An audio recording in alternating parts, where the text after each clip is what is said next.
LA의 봄, 새로운 홈페이지로 새 단장한 라디오서울과 함께 느껴보세요.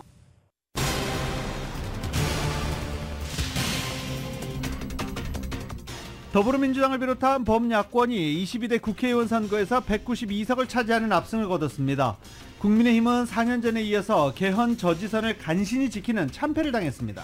이 총선 성적표를 받아든 제3지대 정당들의 표정은 극명하게 엇갈렸습니다. 원내 3당으로 떠오른 조국혁신당은 김건희 여사를 조사하라며 검찰을 압박했고, 단 한 석도 얻지 못한 녹색정의당은 침통함 속에 고개를 숙였습니다. 여당 참패, 야권 압승으로 끝난 이번 총선 결과를 두고 유권자들이 윤석열 정권의 경고장을 꺼내든 거란 해석이 우세합니다. 윤석열 대통령이 이번 총선에서 드러난 국민의 뜻을 겸허히 받들어 국정을 쇄신하겠다고 밝혔습니다. 이와 함께 한덕수 국무총리와 이관섭 비서실장 등 대통령실 고위 참모들이 일괄 사의를 표명해서 대대적인 인적 쇄신은 먼저 이뤄질 것으로 보입니다. 남가주 메트로폴리탄 수도국이 앞으로 2년 동안 남가주 전역의 수도요금을 인상할 계획입니다. 남가주의 절도범들이 급증하는 이유가 950달러 이하의 절도 범죄는 경범 처리한다는 주민 발의안 47 때문이라는 지적이 커지고 있습니다. 이에 따라 오는 11월 선거에서 무력화하자는 캠페인이 진행되고 있습니다.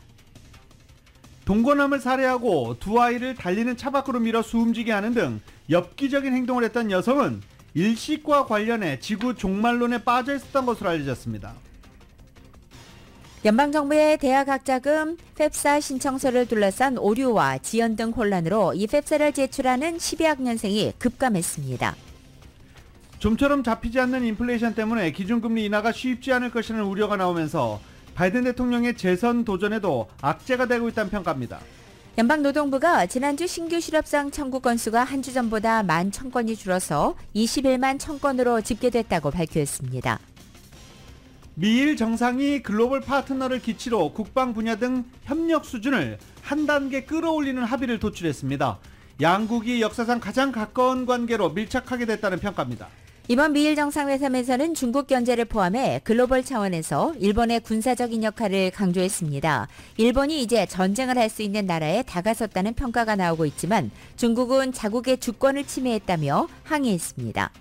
오타니 쇼헤이의 전 통역사 이베이가 불법 도박과 관련해 유죄를 인정하는 대신 형량을 낮추는 사전 형량 조정 협상 중으로 알려졌습니다. 오늘부터 명인열전 마스터스 대회가 조지아주 어거스타에서 열립니다. 타이거 우즈도 출전했습니다. 오늘 뉴욕 증시는 혼조세로 출발하고 있습니다. 원달러 환율은 1364.1원으로 마감했습니다. 남가주 오늘도 맑은 날씨에 LA 한인타운 낮 최고 기온은 79도로 예상됩니다. 이 시간 주요 뉴스는 하늘위 호텔 세계 최대 항공기 아시아나항공 A380에서 차별화된 서비스를 만나보세요. 고국까지 편안하고 안전하게 모시는 아시아나항공 제공입니다. 여러분 안녕하십니까? 김윤정입니다. 안녕하십니까? 유지승입니다. 2024년 4월 11일 목요일 라디오 서울 모닝 뉴스 2부입니다. 어제 저희 라디오 서울 모닝뉴스는 한국 총선 관련 특집 방송으로 보도해드렸습니다. 긴급 편성해서 저희가 3부 모닝뉴스 3부로 편성해서 전해드렸죠. 이 총선 다 끝나고 개표도 끝났습니다.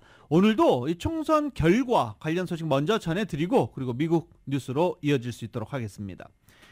더불어민주당을 비롯한 범야권이 22대 국회의원 선거에서 192석을 차지하는 압승을 거뒀습니다. 국민의힘은 4년 전에 이어 개헌 저지선을 간신히 지키는 참패를 당했습니다. YTN입니다. 더불어민주당은 254석이 걸린 지역구 선거에서만 161곳을 석권했습니다. 전통적 강세 지역인 호남과 제주를 싹쓸이한 가운데 최대 승부처인 수도권 압승을 바탕으로 단독 과반 목표를 넉넉히 달성했습니다. 주권자인 국민이 승리한 선거다. 그리고 국민이 나라의 주인이라는 것을 보여준 선거가 아닌가 이렇게 생각을 하게 됩니다. 국민의힘은 지역구 84석에 그쳤던 21대 총선과 비교해 6석을 더 얻는 데 그쳤습니다. 서울에서 나경원 공동선대위원장이 동작 을을 탈환하고 민주당 강세 도봉갑에서 김재섭 후보가 깜짝 승리했지만 대세를 뒤집지는 못했습니다. 우리 국민들께서 정권에 대한 견제와 심판이 더 시급한 것으로 보지 않았나. 비례대표 46석 역시 야권이 절반 이상을 가져갔습니다. 민주당이 주도하는 더불어민주연합과 조국혁신당이 각각 14석, 12석을 확보했습니다. 여당 위성정당 국민의미래가 이들보다 많은 18석을 차지했지만 범야권 의석은 지역구와 비례대표를 합쳐 192석에 달하게 됐습니다. 심판론과 심판론이 맞붙은 이번 총선에서 결국 유권자들은 정권 심판론에 손을 들어줬습니다. YTN 나인입니다. 여당 참패 야권 압승으로 끝난 이번 총선 결과를 두고 유권자들이 윤석열 정권에 경고장을 꺼내든 거라는 해석이 우세합니다. 막판까지 야권 후보들의 막말이나 부동산 논란이 선거전을 달궜지만 정권 심판론을 누르기에는 역부족이었습니다. YTN입니다. 선거운동 마지막 날까지 여당이 화력을 집중한 건 민주당 후보들의 막말과 부동산 의혹이었습니다. 김준혁 후보의 이대생 성상납 발언 등과 양문석 후보의 편법 대출 의혹을 고리로 거대 야당 심판론을 폈습니다. 꼰대 같은 상사가 사람들 모아놓고 여성 동료들 후배들 모아놓고 모든 걸 음담패설로 연결하고 괴롭히는 성희롱의 시대 돌아가실 겁니까? 하지만 두 후보 모두 국회에 입성했고 유권자들은 야권에 192석을 몰아줬습니다. 정권 심판론이 더 거셌던 겁니다. 의정 갈등 장기화와 고물가 등 경제 실정론이 표심에 적잖은 영향을 미쳤다는 분석이 나옵니다. 물가가 너무 높지 않습니까? 세계에서 바나나 값이 제일 비싸대요. 사과는 말할 것도 없고요. 사과는 하도 많이 해가지고 요새는 또 가짜 사과가 유행 아닙니까? 김건희 여사 관련 의혹들이나 이종섭 전 호주 대사 사태 등 이른바 용산발 악재도 중도 무당층이 등을 돌린 주요 요인으로 꼽힙니다.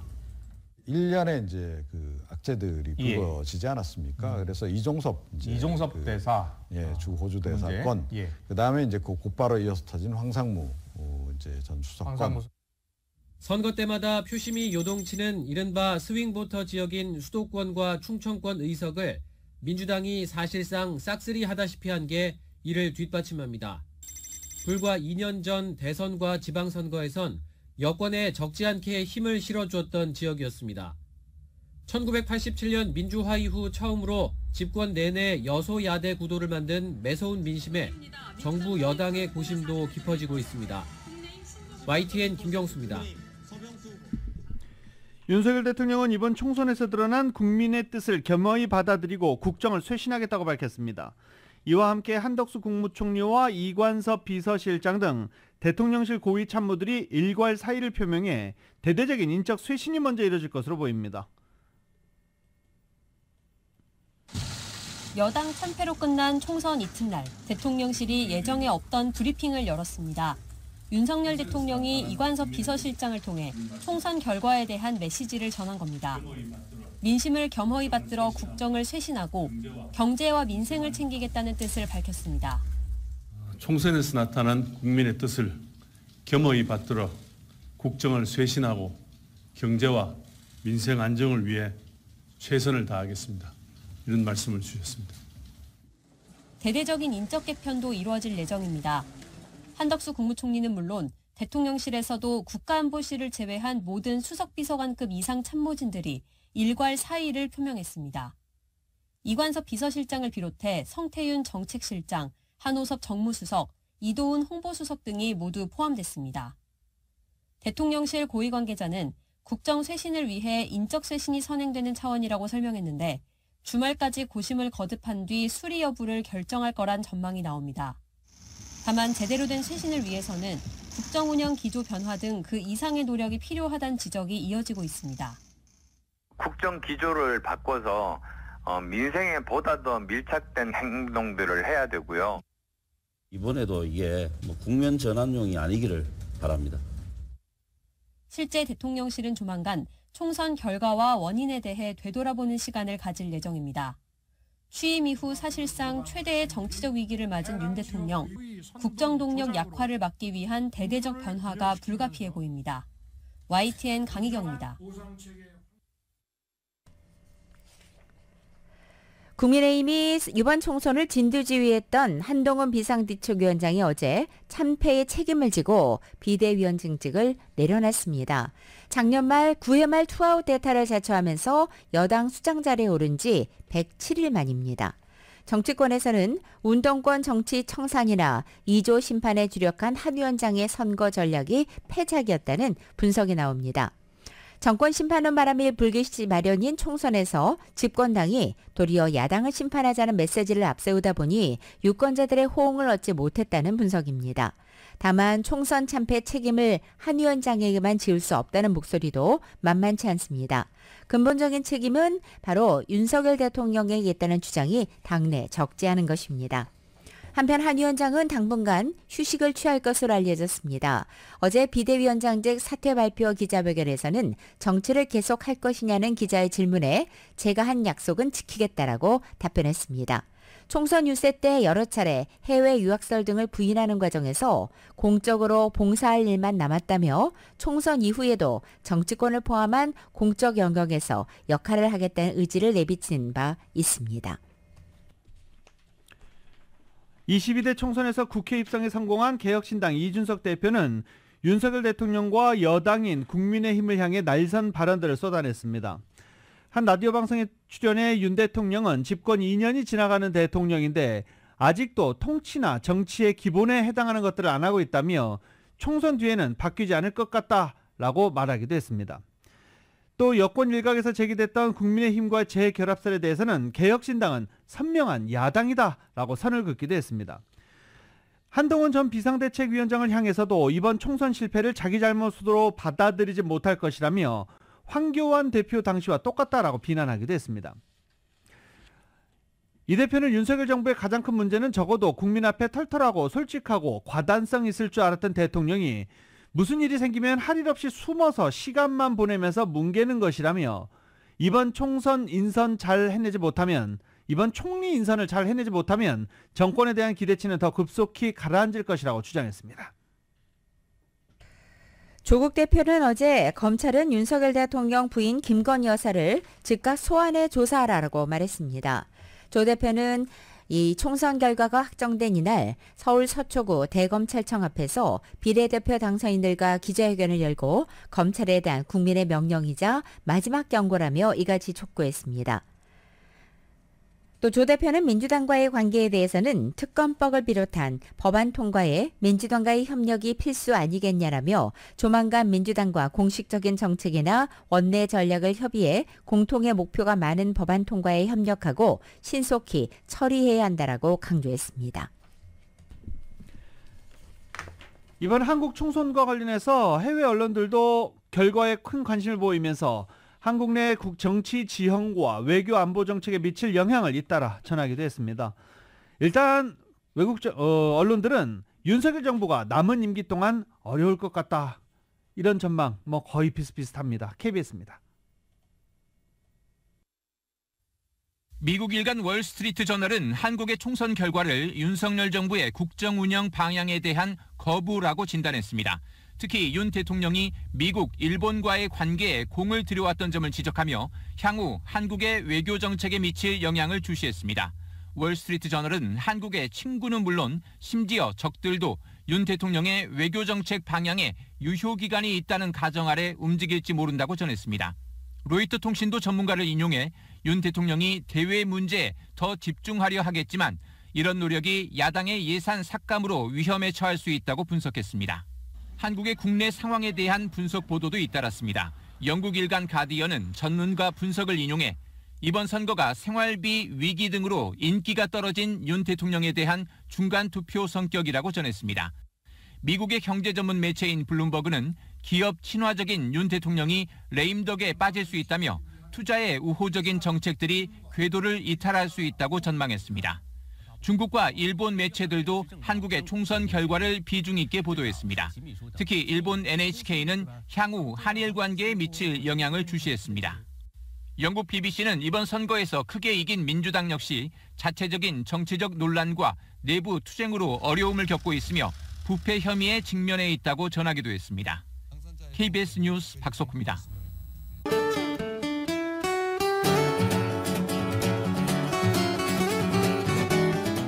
4월 11일 목요일 남가주의 날씨입니다. 오늘도 남가주 지역 어제만큼 맑고 덥겠습니다. 다만 이른 아침 한때 약간의 구름과 안개로 다소 흐리게 시작한 곳도 있지만 지금 현재는 맑아지고 있습니다.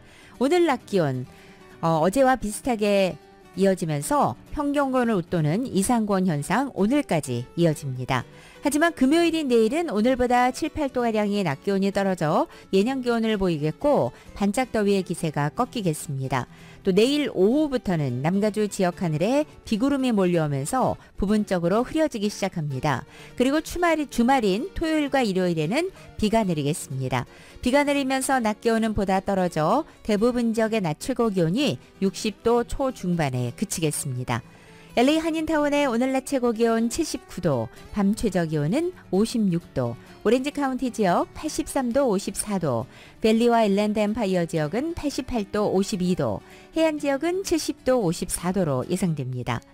한국 오늘 전국이 대체로 맑겠고 서울의 오늘 아침 최저 기온이 50도, 낮 최고 기온은 75도로 예상됩니다.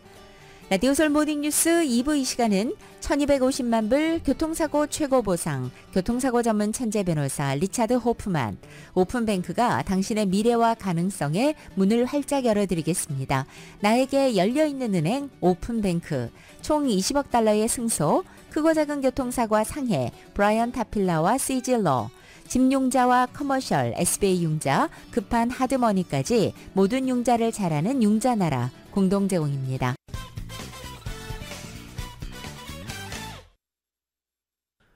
라디오솔 모닝뉴스 함께하고 계십니다. O.J. 심슨 기억하시는 분들 많으시죠? 네.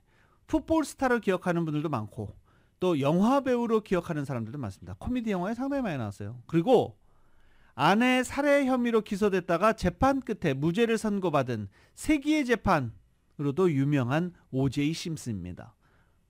오늘 사망했습니다. 향년 76세입니다.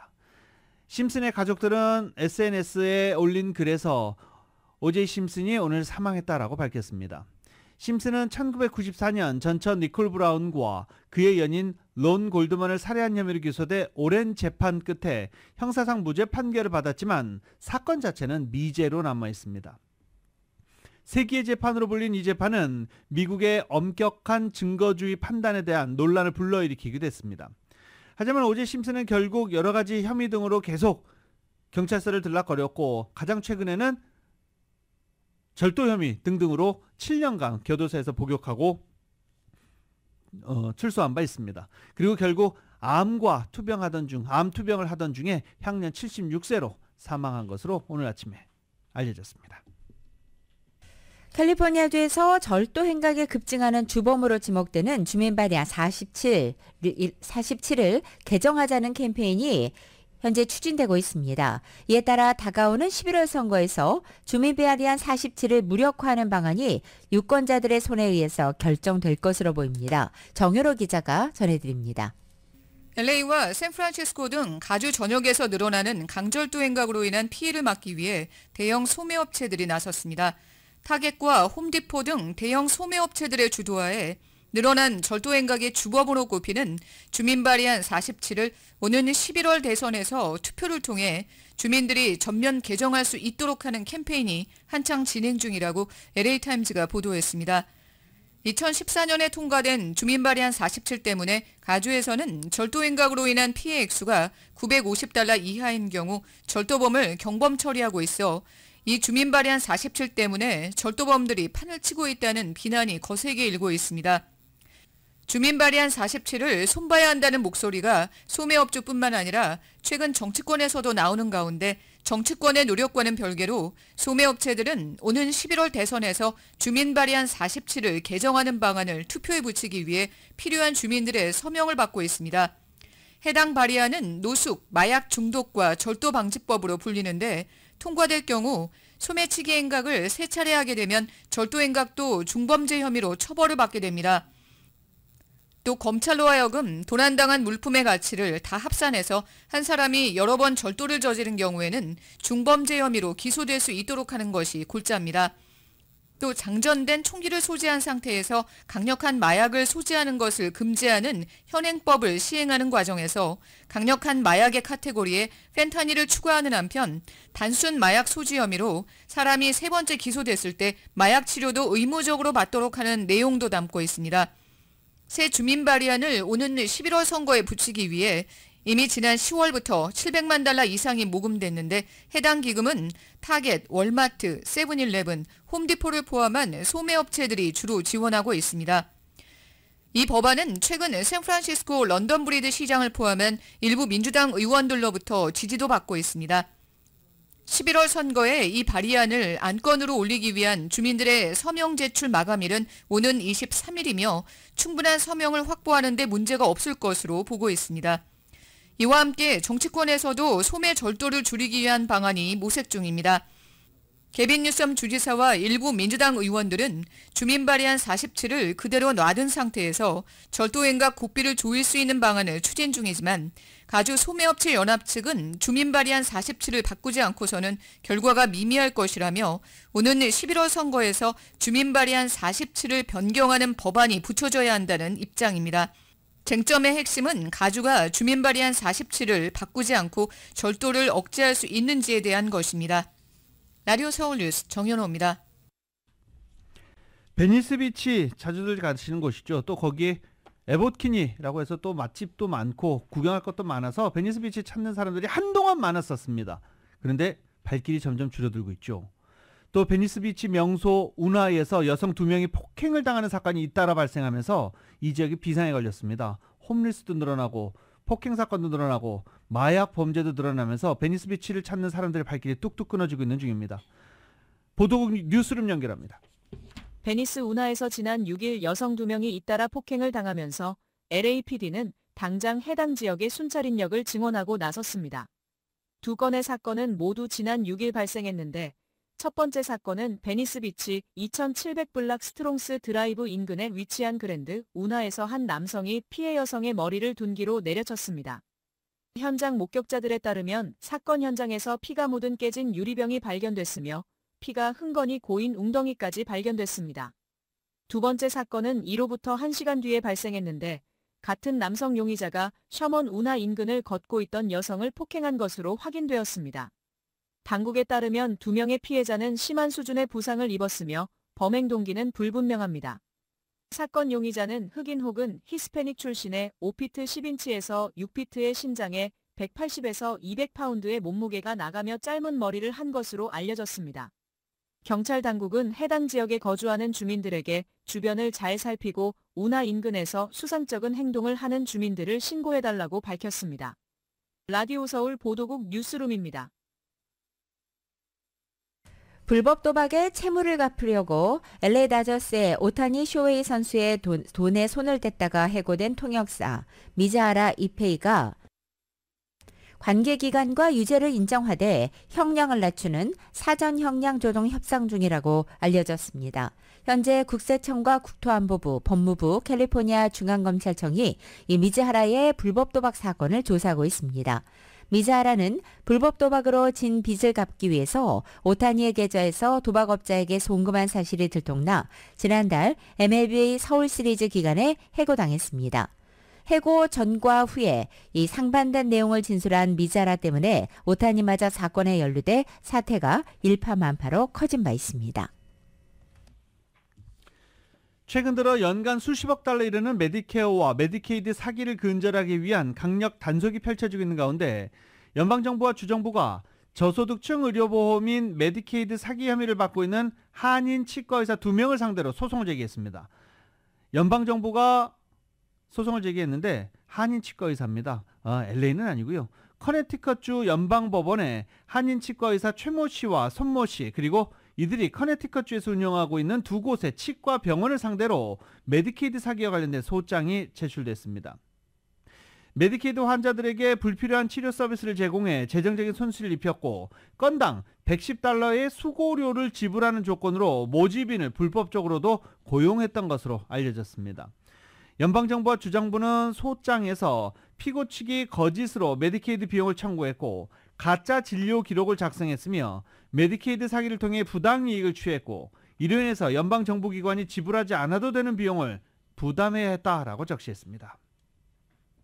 LA 한인타운의 불법 낙서 문제가 나날이 심각해지고 있습니다. LA시 민원 서비스인 My LA 311 신고 접수 현황 자료에 따르면 올 들어서 낙서 제거 요청이 크게 증가했다는 것입니다. 윌셔센터 코리아타운 주민의회 지역에서 올해 1월 1일부터 3월 30일까지 1분기 동안 모두 2,855건의 낙서 제거 요청이 접수됐습니다. 윌셔센터 코리아타운 지역의 낙서 제거 요청 건수는 지난 1분기 기준 LA시 100여 개 주민의회 지역 중에서 네 번째로 많았습니다. 한인타운 낙서 제거를 담당하고 있는 한인타운 청소년회관 KYCC 측은 지난 팬데믹 당시에는 낙서범들의 낙서 행위가 줄었지만 엔데믹으로 바뀐 뒤 다시 증가하고 있다고 분석했습니다. 낙서 문제는 특히 웨스턴 애비뉴 선상에서 가장 많이 발생했습니다. 이 낙서 제거에는 기본적으로 한두 시간이 소요되는데 제거하면 그때뿐 다음 날 또다시 더럽혀지는 경우가 많다면서 불법 낙서는 기물파손 등의 혐의로 처벌받을 수 있지만 검거하기가 어려워 처벌이 이루어지는 경우는 드문 편입니다. KYC 측은 건물에 그려진 불법 낙서를 발견하면 My LA 311에 가급적 빨리 신고하고 어두운 장소에 조명을 설치하면 낙서 억제에 도움이 될 수 있다고 조언했습니다. 캘리포니아주 제45지구 연방하원인 미셸 박스틸 의원이 오는 5월 9일입니다. 한 달 정도 남았죠. 5월 9일 부에나팍에서 육군, 해군, 공군, 해안경비대 사관학교 진학에 관심 있는 한인 학생들과 부모를 대상으로 사관학교 입학 설명회를 개최한다고 합니다. 이외 로컬 소식 보도국이 모아봤습니다. 가주 45지구 연방하원 미셸 박스틸 의원이 오는 5월 9일 부에나팍에서 육군, 해군, 공군, 해양과 해안경비대 사관학교 진학에 관심이 있는 한인 학생들과 부모님을 대상으로 사관학교 입학 설명회를 개최합니다. 이번 설명회에는 각 사관학교의 관계자가 참석해 학교 소개와 입학 지원 방법과 절차에 대해 설명할 예정입니다. 설명회는 5월 9일 목요일 저녁 6시부터 밤 8시 30분까지 오렌지 카운티 부에나팍 시청에서 열립니다. 행사는 무료이며 사관학교 진학에 관심이 있으면 누구나 참석할 수 있습니다. 사전 예약은 전화 714-960-6483번으로 하면 됩니다. 로보택시 웨이모가 11일부터 LA에서 유료 서비스를 개시합니다. 웨이모는 이미 수주일 전에 LA에서 운행에 들어갔지만 그동안은 대기자 리스트에 올려진 고객들을 상대로 무료로 서비스를 제공해왔습니다. 웨이모는 10일부터 LA에서 유료 서비스 제공에 들어갔습니다. 라디오 서울 보도국 뉴스룸입니다. 연방정부의 대학학자금 보조 신청서 팹사를 제출하는 12학년 학생이 급감했습니다. 지난 수개월간 팹사를 둘러싼 오류와 지연까지의 혼란이 잇따르면서 제출을 포기하는 학생이 늘고 있는 지적입니다. 전미 대학진학 네트워크 NCAN이 최근 발표한 팹사 제출 현황에 따르면 지난 3월 29일을 기준으로 미 전국의 고교 10학년 가운데 35%만이 팹사를 제출한 것으로 추산된 것입니다. 이것은 지난해 동기의 팹사 제출률 49%보다 14%포인트 낮은 것입니다. 이 같은 팹사 제출률 급감은 팹사 개정 후 끊이지 않고 있는 혼란이 그 요인으로 꼽힙니다. 시니어 4명 중 1명은 소셜연금을 신청해 받는 것으로 조사됐습니다. 연방사회보장국이 최근 발표한 자료에 따르면 62세가 연금을 받는 두 번째 인기 있는 연령으로 나타났습니다. 남성의 경우 22.9%, 여성의 경우 24.5%가 연금을 받을 수 있는 가장 이른 시기인 62세에 연금을 신청한 것으로 알려졌습니다. 사회보장금은 62세부터 70세 사이에 신청할 수 있는데 62세에 신청하는 것을 조기 신청, 66에서 67세 사이에 신청하는 것을 만기 신청, 70세 신청하는 것을 지연 신청이라고 합니다. 사회보장국에 따르면 지난해 6월 기준으로 62세에 은퇴한 미국인들이 평균적으로 받는 소셜연금은 $1277였습니다. 만기 연령에 은퇴한 미국인들의 평균 소셜연금은 $1844였습니다. 조기 수령 시 연금은 만기 은퇴 때보다 30% 정도 적게 받게 됩니다.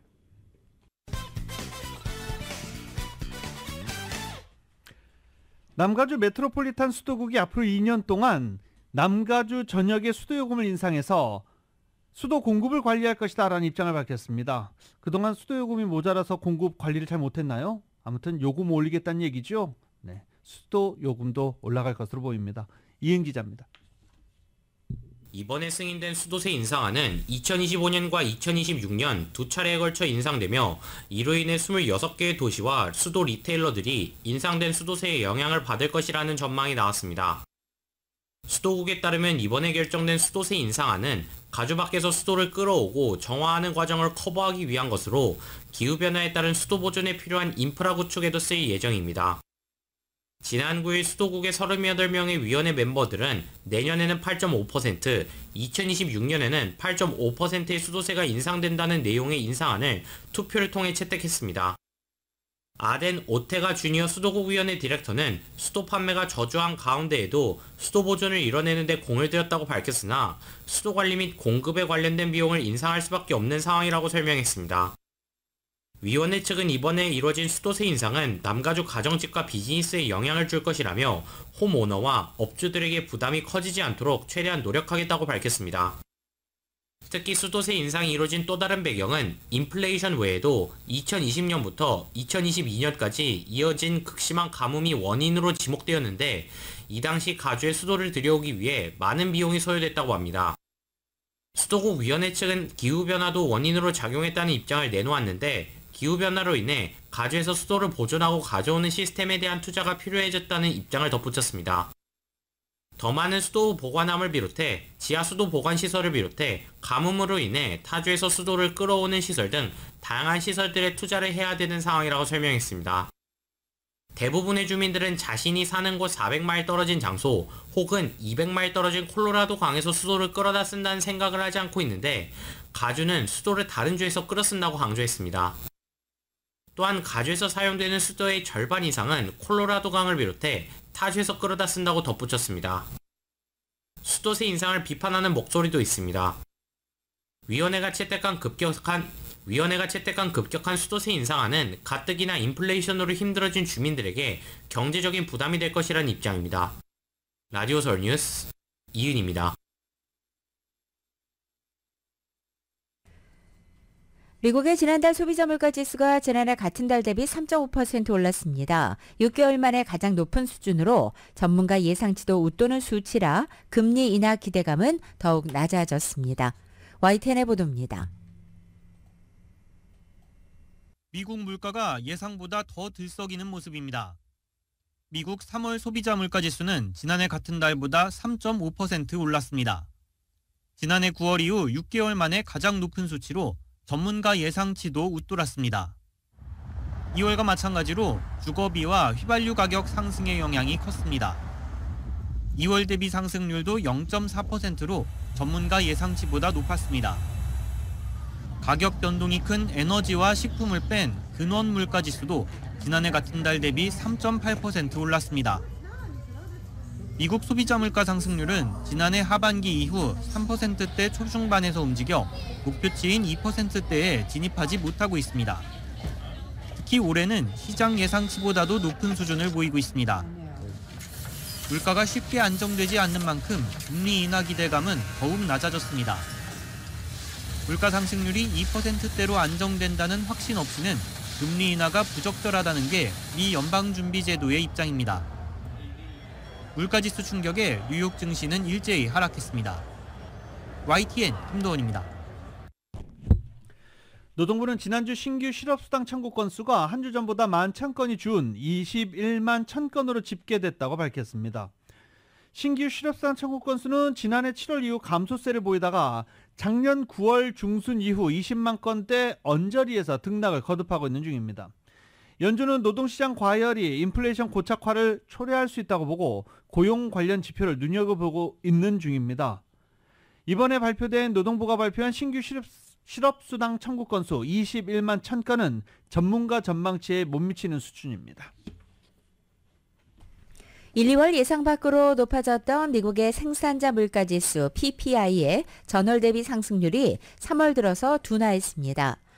미국 노동부는 지난 3월에 미국의 생산자 물가지수가 전월 대비 0.2% 상승했다고 오늘 밝혔습니다. 이것은 0.3% 상승을 예상한 다우존스 집계 전문가 전망치를 밑도는 수치입니다. 도매 물가로도 불리우는 생산자 물가는 일정한 시차를 두고 최종 소비재 가격에 반영된다는 점에서 소비자 물가의 선행 지표로 받아들여집니다. 3월의 생산자 물가 상승률이 이처럼 주춤해짐에 따라서 최근 몇 달 새 높아진 물가 지표에 긴장했던 시장도 한숨을 돌릴 전망입니다. 연준은 인플레이션이 2%로 안정적으로 움직인다는 확신을 얻기 전까지는 금리 인하에 나서지 않을 것이라는 입장을 되풀이하고 있습니다. 좀처럼 잡히지 않는 물가 상승, 이 인플레이션 때문에 기준금리 인하가 쉽지 않을 것이라는 우려가 나오면서 바이든 대통령의 재선 도전에도 악재가 되고 있다는 평가입니다. 블룸버그 통신은 3월 소비자 물가지수 상승률과 관련해 바이든 대통령에게 좋지 않은 시점에 소비자 물가가 가파르게 오르고 있다며 이같이 보도했습니다. 그동안 시장 일각에서는 대선을 앞두고 연준이 기준금리를 인하하면 경기 부양 효과가 생기는 만큼 민주당 대선 후보인 바이든 대통령에게 유리할 것이란 관측을 제기해 왔었습니다. 바이든 행정부가 낮은 실업률, 견고한 성장률 등을 치적으로 내세우지만 지지율이 지지부진한 데에는 물가에 대한 유권자들의 불만이 반영됐다는 평가가 나오는데 이 물가가 잡히지 않을 경우 지지율에도 부정적인 영향을 끼칠 수 있기 때문입니다. 연준이 금리 인하를 위해서는 인플레이션이 목표치 2%로 낮아진다는 확신이 필요하다고 밝힌 가운데 이번에 소비자 물가지수 지표는 연준의 확신이 더 줄어들게 할 것이라는 평가도 나왔습니다. 조 바이든 대통령이 전국적인 대선 후보 지지율에서 트럼프 전 대통령에 앞서는 여론조사 결과가 나왔습니다. 로이터와 여론조사 기관인 입소스가 지난 8일까지 닷새 동안 미 전역의 등록 유권자 833명을 대상으로 실시한 여론조사 결과 오늘 선거가 치러진다면 누구에게 투표할 것이냐라고 질문한 결과 약 41%가 바이든 대통령을 선택했습니다. 공화당 후보인 트럼프 전 대통령을 선택한 37%에 비해서 4%포인트 높은 것입니다. 이번 조사에서 그러나 등록 유권자 22%는 후보를 전혀 선택하지 않았습니다. 마리아 켄트웰 상원 상무위원장이 연방 상원의원들이 중국의 바이트댄스가 자회사 틱톡을 강제로 매각해야 하는 시한을 기존 6개월에서 1년으로 연장할 수 있다고 밝혔습니다. 앞서 하원은 바이트댄스가 6개월 이내에 틱톡의 미국 내 사업권을 매각해야 하며 그렇지 않으면 미국 내 사용을 금지하는 법안을 초당적으로 통과시켰습니다. 켄트웰 위원장은 기한 1년 연장 방안에 찬성한다고 말한 뒤 그것이 성공을 보장하는 요소라고 생각하기에 그의 의문을 가진 동료 의원들과 논의하고 있다라고 전하기도 했습니다. 매각 기한이 연장되면 틱톡 금지는 11월 대선을 넘어 내년 이후로 넘어갈 수도 있습니다. 하마스의 최고 정치 지도자 이스마일 하니예의 아들 3명이 이스라엘군의 공습으로 사망했습니다. 어렵게 재개된 휴전 협상은 아직 접점을 찾지 못하고 있는 가운데 이번 사건이 또 어떤 영향을 미칠지 주목됩니다. YTN입니다. 폭격을 맞은 자동차는 뼈대만 남았습니다.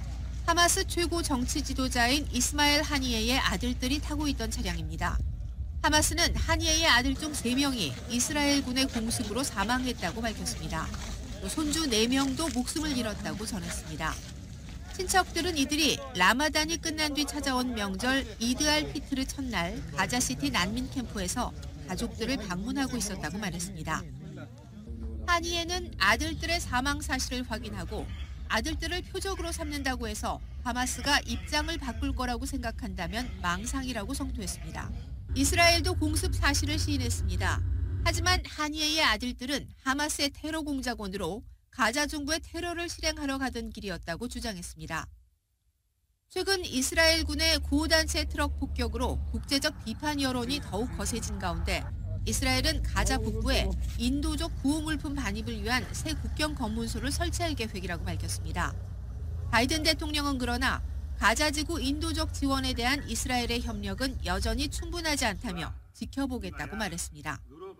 Needs to be more, and there's one more opening that has to take place in the north. So we'll see what he does in terms of meeting the commitments he made to me. 어렵게 재개된 휴전 협상은 여전히 안개 속. 하마스는 이스라엘의 휴전 제안은 비타협적이라며 팔레스타인의 요구를 충족시키지 못한다고 불만을 표하고 있고 이스라엘 역시 라파 지상전 강행에 대한 입장을 굽히지 않고 있습니다. 하마스 정치 지도자의 세 아들 살해가 협상에 재를 뿌리려는 것 아니냐는 의심도 제기되는 가운데 이스라엘은 이번 공습과 협상은 별개라고 주장했습니다. YTN 박영진입니다.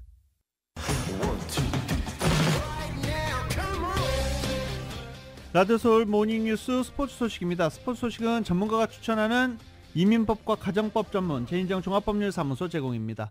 자, 오늘부터 명인열전 마스터즈 대회가 시작됐습니다. 비 때문에 조금 늦게 시작됐어요. 그래서 지금 한 15명 정도 선수들이 1라운드 막 시작한 상태입니다. 조지아주 경기가 열리는 조지아주 어거스타에 오늘 비가 내리는 바람에 원래 시간보다 조금 늦게 경기가 시작이 됐습니다. 타이거 우즈도 이 경기에 출전을 했습니다. 타이거 우즈 뭐 당연히 우승이 목표다라고 얘기했는데 많은 이제 골프 전문가들은 고개를 갸우뚱하죠. 그냥 우즈 나오는 것만으로도 땡큐. 우승은 조금 여러 가지 이제 나이를 극복하기 어려운 그런 상황입니다. 한인 선수들 한국 국적의 선수들 많이 출전을 하고 있는 상황입니다. 마스터즈 대회는 오늘 일요일까지 펼쳐집니다. 마스터즈 대회는 PGA 투어 올 시즌 가장 첫 번째 시작하는 메이저 대회입니다. 이강인 선수가 있는 파리 생제르맹이 유럽 챔피언스리그 8강 1차전에서 바르셀로나에 역전패를 당했습니다. 이강인은 61분을 뛰면서 두 차례 슈팅은 기록했지만 공격 포인트는 아쉽게 기록하지 못했습니다. YTN의 보도입니다. 선발로 나온 이강인은 전반 7분 첫 번째 슈팅을 때렸지만 골키퍼 정면으로 갑니다. 전반 28분 조금 더 강하게 슈팅했지만 이번에도 공은 골키퍼에게 막힙니다. 원정팀 바르셀로나는 전반 37분 골키퍼가 쳐낸 공을 하피냐가 오른발로 선제골로 연결합니다. 파리 생제르맹은 후반 3분 덴벨레가 총알 같은 왼발 슛으로 동점을 만듭니다.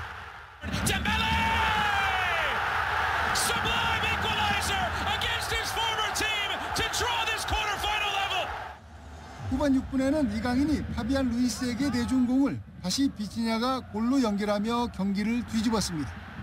이강인은 61분을 뛰고 교체됐고 축구 통계 매체 후스코어드닷컴으로부터 평점 6.5점을 받았습니다. 이강인이 나간 뒤 파리 생제르맹은 수루 패스 한 번에 수비가 뚫리며 하피냐에게 다시 동점골을 내줬습니다. 그리고 후반 32분 바르셀로나는 코너킥 기회에서 크리스텐센이 재역전골을 터뜨리며 3대2로 이겼습니다. 홈에서 패한 파리 생제르맹은 바르셀로나 원정에서 반드시 이겨야 4강을 바라볼 수 있게 됐습니다. 아틀레티코 마드리드는 홈 경기 1차전에서 도르트문트를 2대1로 이겼습니다. 전반 4분 빌드업 실수를 놓치지 않고 베파울이 선제골. 전반 32분에는 도르트문트의 어정쩡한 수비 실수를 응징하며 추가골. 도르트문트는 후반에 한 골을 만회하며 2차전 홈 경기에서 역전의 희망을 살렸습니다. YTN 김동민입니다. 어제 LA 다저스가 미네소타 트윈즈와의 경기에서 2대3으로 패했습니다. 어제 다저스는 밀러 선수가 선발 투수로 나섰는데 4이닝 동안 5안타 2실점하고 마운드를 내려왔습니다. 다저스 연승 행진을 쭉 이어가고 있었는데 이 뭐 상대적으로 약체팀이잖아요. 미네소타 트윈즈에게 패했습니다. 미네소타 트윈즈를 상대로 뭐 연승 행진을 계속 이어갔다라고 하기에도 뭐 2연승인데요. 뭐 대단한 것도 사실 아니죠. 오타니 선수는 어제 3타수 1안타를 기록하면서 연속 경기 안타 행진을 7경기째 이어가고 있는 중입니다. LA 다저스는 이제 오늘 하루 쉬고 홈으로 돌아와서 내일부터 샌디에고 파드레스와 경기합니다. 샌디에고 파드레스에는 김하성 선수가 있죠. 그래서 김하성 선수가 LA 다저스에 와서 어떤 활약을 펼쳐지게 될지 벌써 많은 분들이 관심을 갖고 그리고 많은 한인 야구 팬들이 관심을 갖고 야구장으로 지금 모이고 있는 중입니다. 어제 LA 클리퍼스와 LA 레이커스는 경기 없었고요. 어제 LA 클리퍼스가 홈에서 피닉스 선즈와 경기를 했습니다. 어제 LA 클리퍼스가 피닉스 선즈와의 경기에서 108대 124로 패하면서 이거 플레이오프 가기 좀 불안불안한데 뭐 이런 인상을 좀 심어주기도 했습니다. LA 클리퍼스 레이커스는 오늘도 경기 없고요. 그리고 금요일 레이커스는 멤피스와 원정 경기 그리고 클리퍼스는 유타 재즈와 홈에서 경기를 갖게 됩니다. 현재 이제 다음 주면은 NBA 정규 시즌 모두 마무리가 됩니다. 이런 상황에서 LA 클리퍼스는 뭐 플레이오프 직행권을 확정을 지었죠. 리그 서부조 4위. 이 순위는 약간 변동이 될 가능성이 있어요. 5위 댈러스와 한 경기 차이밖에 나지 않기 때문입니다. 4위로 플레이오프에 직행을 했고 LA 레이커스는 서부조 9위로 플레이인 토너먼트를 통해서 플레이오프 직행을 노리게 됩니다.